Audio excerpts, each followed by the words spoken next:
हमारे YouTube channel में आप सभी का स्वागत है। जो भी हमको इस वीडियो में देख रहे हो सभी को हमारी तरफ से जय श्री कृष्णा।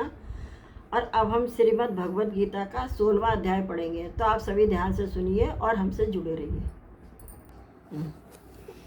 16वां अध्याय। श्री कृष्ण भगवान बोले, हे अर्जुन और सुन, कई मनुष्यों के स्वभाव देवताओं जैसे होते हैं तो कईयों के दैत्यों जैसे होते हैं। जिनके स्वभाव देवताओं जैसे होते हैं उनकी बात सुन। वे निर्भय होते हैं और उनका हृदय निर्मल और शुद्ध होता है। मुझे जानने की लालसा और मुझे सिमरते रहना, यथाशक्ति दान देना, इंद्रियां जीतना, यज्ञ करना और वेदों में गाई मेरी महिमा को सुनना पढ़ना, सहस्त्र शीर्षा पुराणों के स्रोत पढ़ना, कीर्तन और तपस्या करना, किसी जीव की हिंसा न करना, कोमल हृदय, सत्य वक्ता, क्रोध से दूर, शरीर रक्षा के लिए भोजन ग्रहण करने वाला और इससे अधिक संचय न करने वाला, इसे त्यागी कहते हैं। सदा संतोषी, पर निद्रा से दूर रहने वाला, सबको यथाशक्ति सुख देने वाला, निर्लोभी, पाप कर्मों से लज्जा करने वाला, चंचल स्वभाव से रहित, निश्चल आसन, इंद्रियों और मन को निश्चल करने वाला, जिसकी अवज्ञा कोई ना कर सके, ऐसा तेजस्वी जिसे सभी नमस्कार करें, कष्ट देने वालों को जो भी क्षमा करे, किसी को भी दुर्वचन ना कहें, उसे क्षमावान कहते हैं। धैर्य रखे, एक गोविंद की शरण में रहे, जो भी हो जैसा भी हो उसे भगवत इच्छा मानकर स्वीकार करें। मेरी शरण में आकर सदा संतुष्ट व प्रसन्न रहे, इसे धैर्य कहते हैं।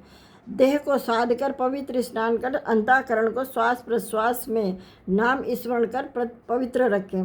किसी को कष्ट ना देवे, किसी से अपनी पूजा मान्यता न करावे, किसी का गुरु गोसाई न बन बैठे। हे अर्जुन, यह मनुष्यों में देवताओं के लक्षण कहे गए हैं।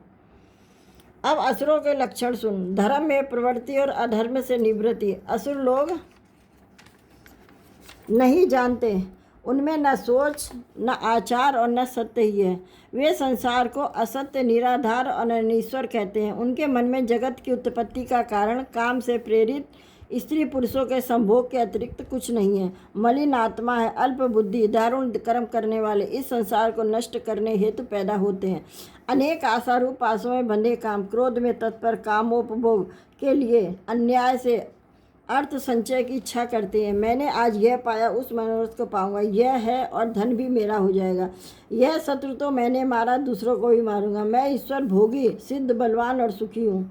मैं धनी कुलीन हूँ, मेरे समान दूसरा कौन है। मैं यज्ञ करूँगा, दान भी करूँगा। इस प्रकार ज्ञान से मोहित हुए हैं।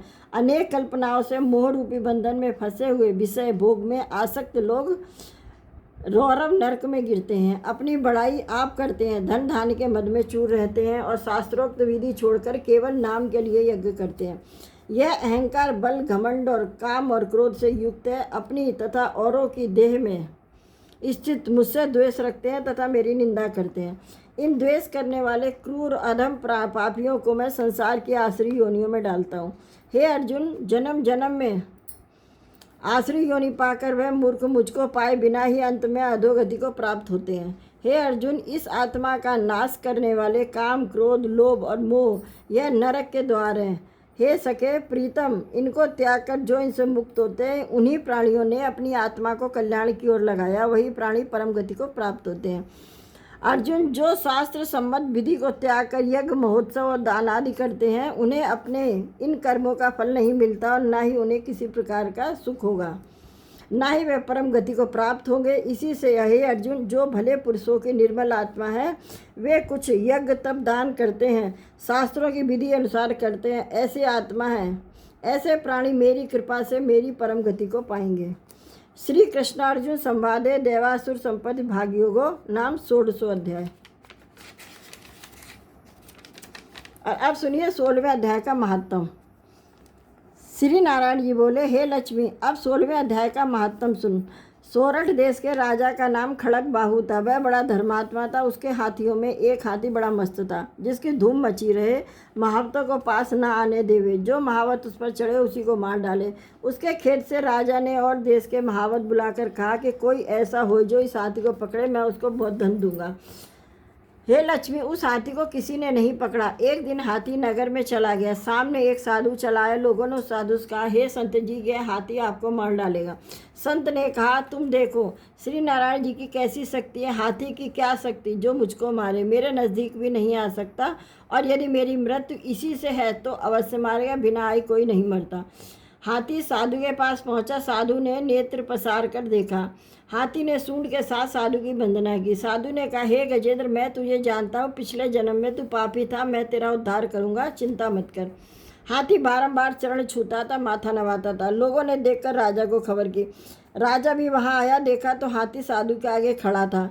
जब साधु ने कहा, हे गजेंद्र, तू आगे आ, हाथी ने आगे हो चरण वंदना की। उस संत गीता पाठी ने कमंडल से जल लेकर मुख से कहा, गीता के 16वें अध्याय का फल इस हाथी को दे दिया। इतना कह जल छिड़कने से हाथी देह को छोड़ देवदेही पाई, विमान पर चढ़ बैकुंठ को गया। राजा ने संत को दंडवत प्रणाम किया और कहा, संत जी, आपने कौन सा मंत्र कहा जिससे इस अदम दुखदायक को सदगति प्राप्त हुई है? संत ने कहा, मैंने गीता के 16वें अध्याय का फल इसको दे दिया है, नित्य ही मैं इसका पाठ करता हूँ। यह सुनकर राजा ने भी पाठ सीखा और अपने पुत्र को राज देकर आप तप करने लगा। वन में जाकर नित्य 16वें अध्याय का पाठ करता। समय आने पर राजा सदगति को प्राप्त हुआ। श्री नारायण जी बोले, हे लक्ष्मी, यह 16वें अध्याय का महात्म्य ऐसा है, श्री गीता के 16वें अध्याय का फल। बोलो सच्चिदानंद भगवान की जय।